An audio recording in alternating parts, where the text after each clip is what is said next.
Okay, recording this on November 10th. Black Friday is only 19 days away. I'm going to quickly share just some super simple tips to keep in mind to make sure you have a really successful Black Friday. Let's get into it. Okay, so let's get into the 7 most important things to do during your actual Black Friday Cyber Monday sale once it's live. So number one, pretty obvious, but have separate sale campaigns.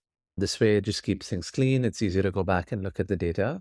Number two, make sure for the sale campaigns, use click only attribution.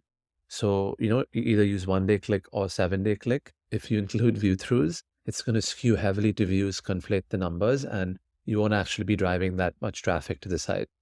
So I always use click only attribution for the sale campaigns.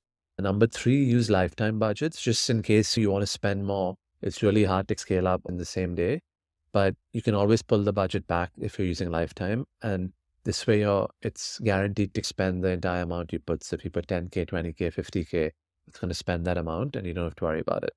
Number four, you can also use budget scheduling. So that's like the new way you can increase budgets without resetting the learning phase, which is awesome. It's at the ad set level.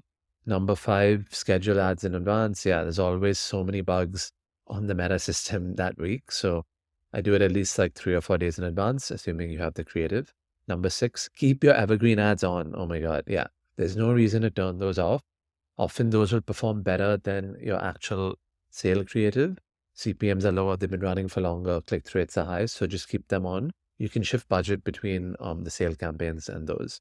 Number seven, use the catalog. I mean, even if you just have 10, 20 SKUs, I would still use it. It goes after a different audience. You can even add those overlays and use AI tools that Meta has now to make the catalog pop.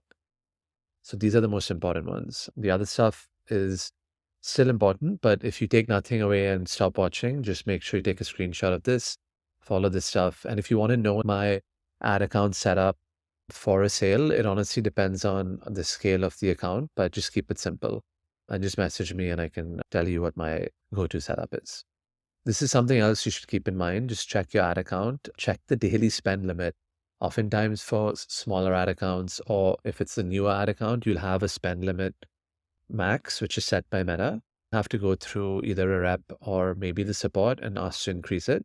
Because I remember a couple of times back for one client, the ad account was stuck at 8,000. And even though the budget was 12, 15 grand, it just didn't spend more than 8 and exactly 8, 3 days in a row. And that's when I realized, I was like, oh shit, like the spend limit is max at 8K.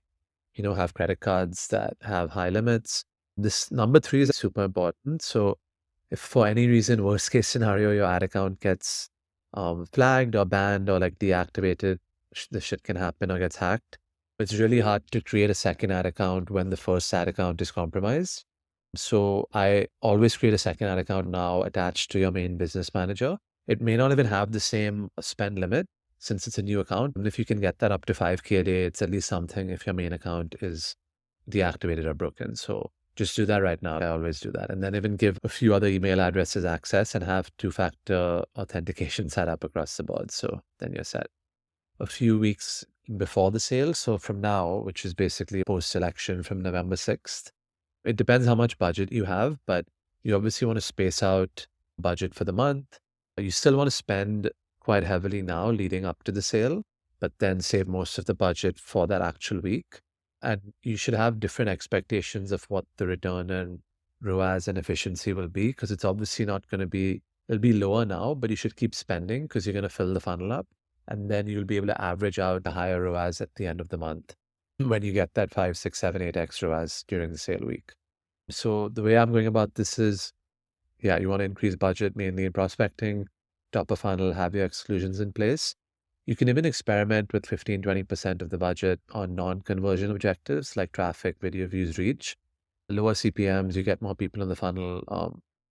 I'm seeing like good quality traffic there too. So it goes after people who aren't fishing in the conversion pool. They're actually reaching a net new audience, getting new site visitors, which will just help convert more people during the sale.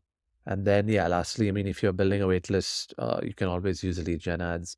I found better success sending lead gen ads to the website and collecting the email versus using Facebook lead gen. The cost is a lot cheaper, but the quality isn't good. But you can test both and see. But yeah, that's it. Oh no, I have one more slide. So Like I was saying before, for the actual sale, just keep it super simple. For the offer, I mean, you have to have minimum at least 25% off. Some people do 60, 70% off.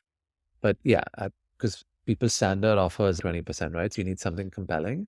And keep the sale and offer simple. Like, don't have too many tiers. So the offer should be clear in the ads. Even for the ads themselves, it doesn't need to be crazy. A simple image with the text overlay. Even take your best performing videos and overlay sale messaging, or just switch the copy with the sale ads. That also works really well. You don't need to go crazy and make thousands of new ads. I like to have a dedicated landing page just for Black Friday. Keep your top products there, have the strike price on, all of that.